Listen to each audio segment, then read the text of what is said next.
Alright, in today's video we have a suite of 4 3-carat plus sized cushions. They had to meet certain criteria for this client. Their ratios could be no longer than 1:10 to 1. They all had to be no lower than an eye color, and of course eye clean, and no more than 30K. So we did our hunting and we called out the 4 best looking stones, at least on paper, but of course with cushion cuts you never know what you're going to get. It's more or less a surprise with the optics, because you got different personalities. Now the one thing that all these have in common, they're all modern faceted cushions. You can see this one here is a little bit longer, a little slightly more rectangular, say, than the next one. This first one is a happens to be a really high clarity stone too. It's a VVS clarity, 3-carat eye. This diamond here, bright reflections happening on the bottom portion, which you can see.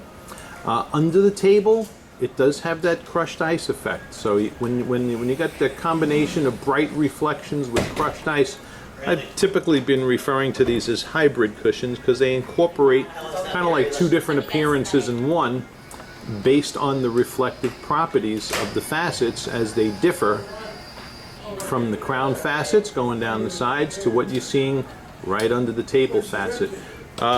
This one is showing other darker reflections on the top half as well, so it is looking brighter, more so on the bottom than it is the top. But that's the way that's cut. All right. This second one, by the way, in the lot, best. Well, I'm going to show you why I say this too, because I've looked at these beforehand. And this one here has what I would say the best optics of the batch. Okay. And the reason why I say that is you have good bright reflections going down the crown facets, as well as good bright reflections under the table as well. Okay, whereas this one, you can clearly see the difference in the bright reflections happening in this one compared to what's not happening in this one. Okay, very simple. This one is also a more perfectly square cushion, and this particular one happens to be an SI1. All right, as opposed to the VVS that we have here. Okay. The next one in the lineup is another, this one's more closer to the 310 in weight, another SI1. This one here, optics kind of similar to the first one, in that it's picking up some good bright reflections around the perimeter, but under the table kind of is losing it. However, it is a little brighter than the first one. Okay, so if I had to rank these in order, this would be my first choice, second choice, third choice, personally speaking. Okay, and lastly, actually, now that I just introduced the fourth one, this would actually be number 2 on my list. This one, you got good bright reflections going down the crown facets. You got some bright reflections happening under the table facet, but not nearly as much or as bright as what we're seeing happening under the table of this facet. Okay, but this one here, this would probably be my second choice in the lot.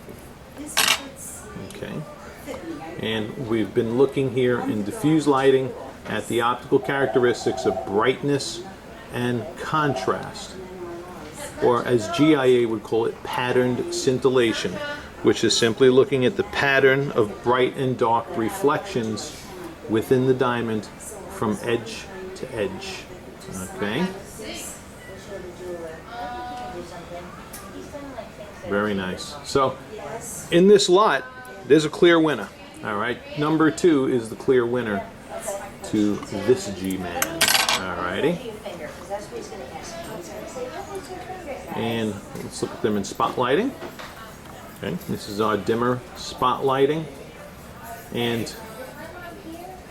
when it comes to internal reflections of fire and sparkle scintillation, you can clearly see that diamond kicking back more fire and sparkle throughout the diamond, as opposed to like say this diamond on the left, you're seeing good fire and sparkle, but it's only happening down the crown facets.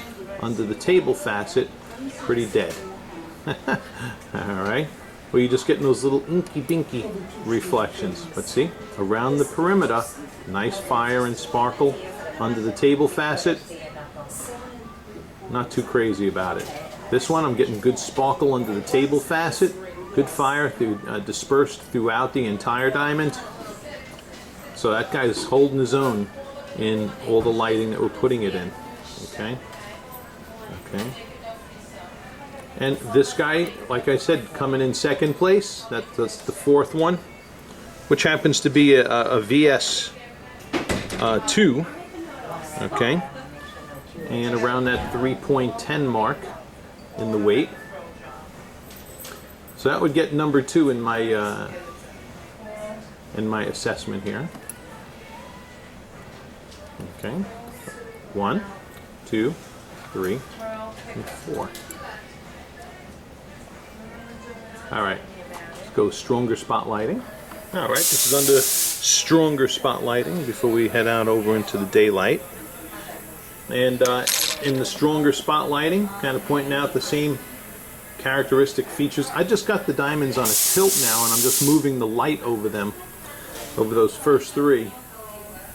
And you can see that center one, the amount of intense return coming out of that diamond. Yummy! Okay, and as we tilt them into the face, a little bit more of an exaggerated view of what we were just seeing in the last lighting environment. You could see the strong fire happening around the perimeter of this diamond.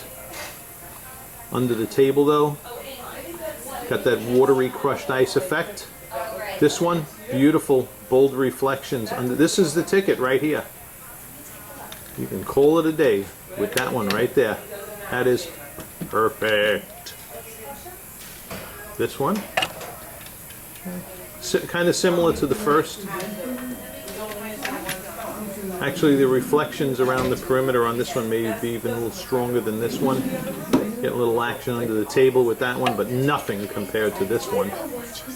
And then the last one. No, it's a tag. It's a... Okay. That's not a bad looking cushion either, okay? So I'm cool with that one, obviously. And I'm pretty cool with this one too. There's a little bit of watery crushed ice happening in this one, but there are some brighter reflections also occurring in this last diamond as well. So it's not, you know, it's certainly not as bad as the first and third diamonds. This is definitely better than the first and third diamonds, not necessarily the second. All right, let's go into natural daylight and see if there's a preference there. I don't anticipate any changes in my preference as I'm examining these 3. All right, and here by the window with these guys, same order, of course. And you see, here by the window, the views, you know, it's funny because all different lighting exaggerates the same types of features I point out in each lighting environment, except it exaggerates it in one way or the other. For example, when we were just in fire, we saw strong bursts of fire happening around the crown angles, with it being dead under the middle.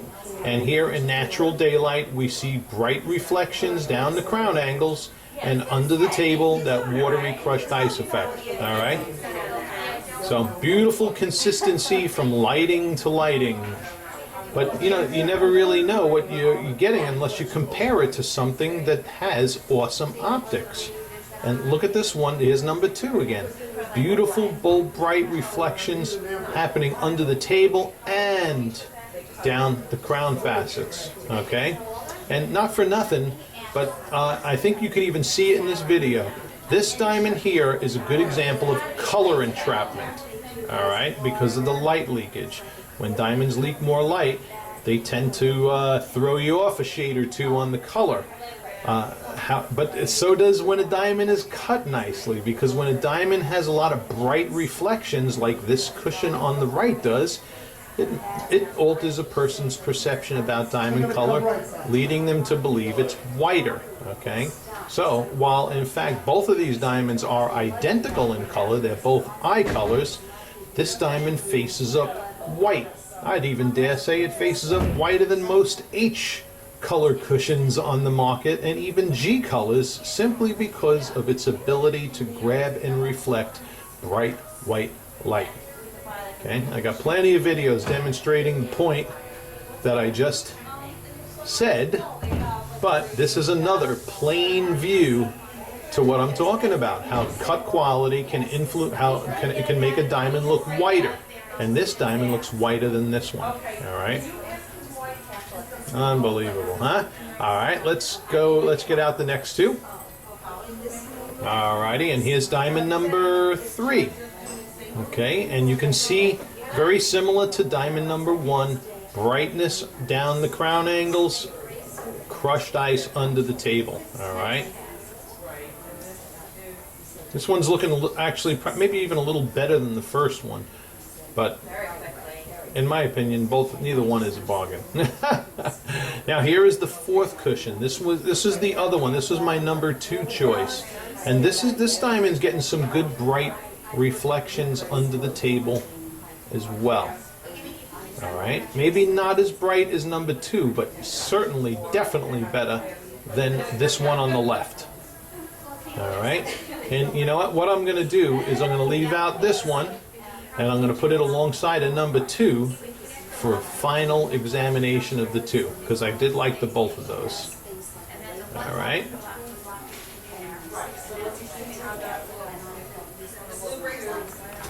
Okay, so here's cushion number 2 in this hand, and here's cushion number 4 in this hand. Okay. I still hold to my opinion. Okay. But these are the two best in the lineup.